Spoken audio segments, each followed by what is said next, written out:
Processed cheese comes in many forms, including blocks and slices, spreadable products, and sometimes even in a tube or a can.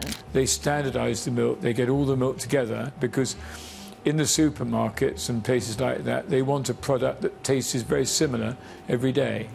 With this type of product, real cheese typically makes up around half of the formulation. Cheddars that you buy in a supermarket or that you get abroad that is quite generic, textures different, quite rubbery. You slap it on a burger, grate it over pasta, pop it in the microwave, and nothing. It doesn't melt, it bubbles, it burns, it turns into plastic. So what happened? Why doesn't your cheese melt like it used to? The answer isn't dairy science, it's food industry deception. Here's what changed. We've all been there. You unwrap a slice of cheese. Maybe it's cheddar, maybe mozzarella, maybe a cheese blend.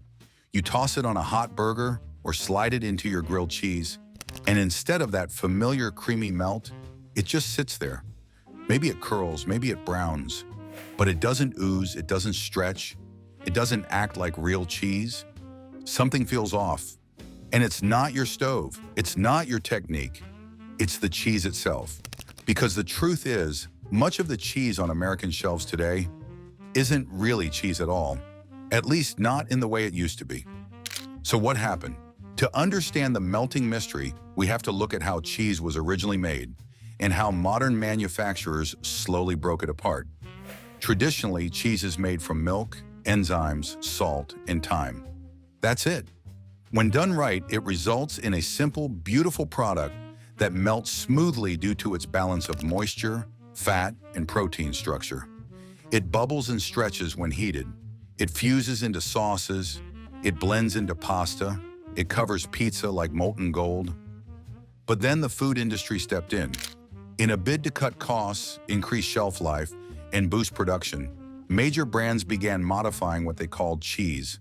They added fillers, replaced milk fat, altered the protein content, and eventually began producing something known as pasteurized processed cheese product.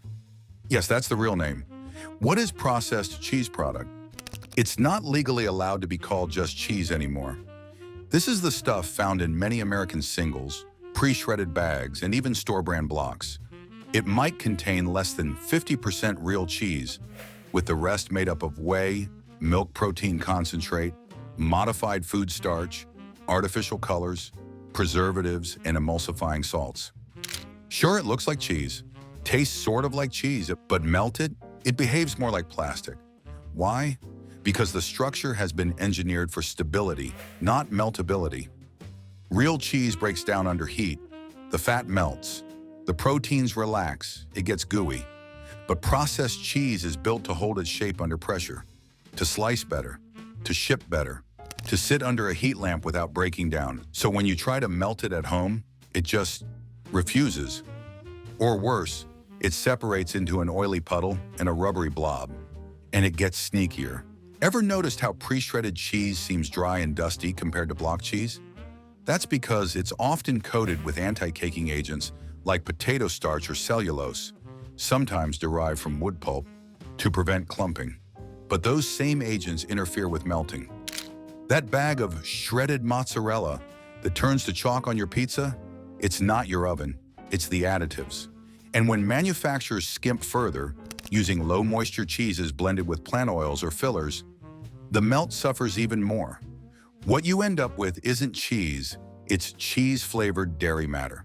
Cheddar is quite tight and dense cheese. It's purely the way that the curd is handled and the way it's pressed. The cheddaring process that makes cheddar what it is. Whilst manufacturing using conventional methods would require several processing steps and equipment types, with a Silverson mixer, the whole process can be carried out in a single step. Let's talk about American cheese slices. They used to be smooth melters, a classic on grilled cheese and diner burgers. But over the years, even those have changed.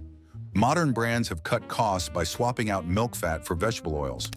They've used milk protein concentrate instead of fresh milk. They've added more sodium phosphate and emulsifiers to keep the slices from sweating or breaking apart under heat. The result? Cheese that doesn't melt. It softens, maybe gets shiny, but it doesn't deliver that velvety, gooey texture anymore. And if it does melt, it cools into a weird, rubbery film, not a creamy finish. This isn't nostalgia, it's science. The formula changed, but here's the kicker.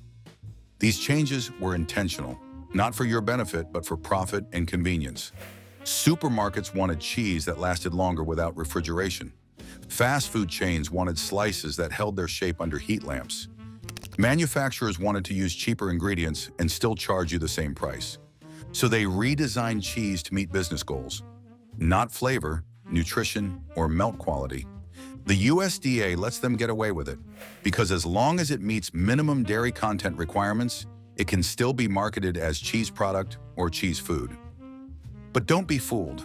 These aren't upgrades, they're compromises. And here's where it gets even more twisted. The cheese that does melt like it used to, you're paying a premium for it, because now melting is a luxury.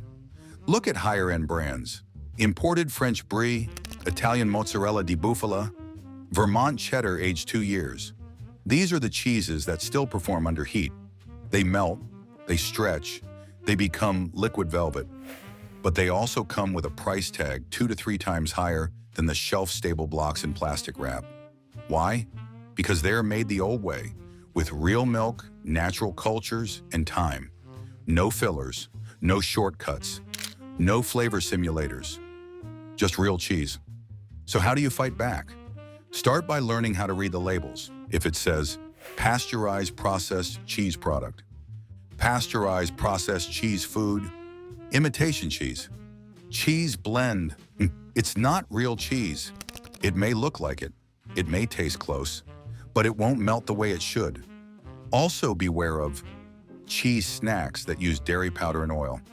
Melts easily with claims that use emulsifiers and starch. Pre-shredded cheese with cellulose or starch added. Low-fat or fat-free cheese. Fat is what helps cheese melt. Your best bet? Buy blocks of real cheese, aged cheddar, whole milk mozzarella, Gouda fontina.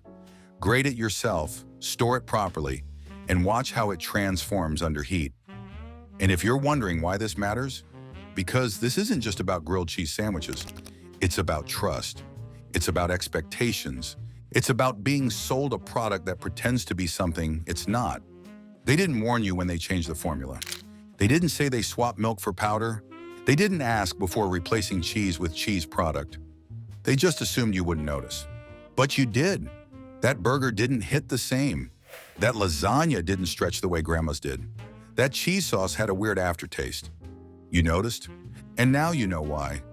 So next time you wonder why your cheese doesn't melt like it used to, remember, it's not you, it's not your oven, it's not the weather, it's what they've done to the cheese.